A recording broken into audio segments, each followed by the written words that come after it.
In 1971, the newly christened Ontario Place aimed to showcase the natural and cultural diversity of Ontario. The goal was to create a welcoming space where visitors could explore and appreciate the rich heritage of a region that spans from the lowlands of the Hudson's Bay to the shores of Lake Erie. With the decision to remodel the space previously used as Ontario Place's administrative parking lot, landscape architect Walter Kem and his team at Land Inc. were tasked with creating a space that would transform the park into a vibrant public green space and waterfront destination along Toronto's shoreline. With just about 8 acres of land to work with, the team was inspired by Ontario's natural materials, landscapes, and native species to create a connection to nature and green space, embodying the essence of Ontario's natural beauty and cultural richness. Public engagement through in-person and online consultations, which also involved public consultations with the Mississaugas of the New Credit First Nation, have been a key element in the design of the park and trail, and many of these ideas are reflected in this space, where nearly 500,000 visitors enjoy the lake and views of the Toronto Harbour and skyline. I'm Walter Kem. I'm a senior landscape architect with Land Inc. and I'm one of the principal designers of this park, Trillium Park. I grew up in New York City and I saw trees growing out of expansion joints. I saw grasses in the middle of a road. So I developed a passion for understanding how nature grows and works in cities. So here we have a concrete jungle. How do we introduce nature into the city? Now imagine, where we are right now was 8 acres of flat parking lot. So look at this view. The best views of the city of Toronto, a parking lot. The context of this parking lot is Liberty Village, Bathurst neighborhood, Parkdale, 300,000 to 400,000 people without a park. So the design opportunities then were to create a place, a forested place, a place of landscape for people to recreate, restore mental health, physical health, spiritual health. And that was the genesis, the whole thinking, that place for people.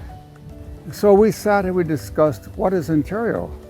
And we said, well, you know, Ontario Place, waterfront, city of Toronto, it's the landscape of Ontario. How do you, as a designer, metaphor the Hudson Bay lowlands, the Niagara Escarpment, the Scarborough Bluffs, the drumlin fields of Peterborough, the pebble beaches, the sand beaches? We said, hey, we could do a lot with landform. And then we started to think of Precambrian shield. Oh, how about rocks and boulders? This is to be an exploratory landscape for people, old and young. Designing the boulder wall was all about, with different levels, people exploring, testing their hand-eye coordination, helping each other. It's amazing to me to see parents with 2- and 3-year-old children helping them climb. When we had the public meetings, there was a particular lady named Carolyn King. She was the chief of the Mississauga, the Credit First Nation. She said, my name is Carolyn King, and I'm here to talk about how our First Nations are interested in this park. Symbolically, it talks about our connection to the earth, the sky, the water, the birds, the fish, and human life, Mother Earth. She said, you know, I started a project called the Moccasin Identifier. She had this vision of the moccasin of people walking the land. And I said, why don't we carve the granite into those stones like people walking to the water or walking back from the water?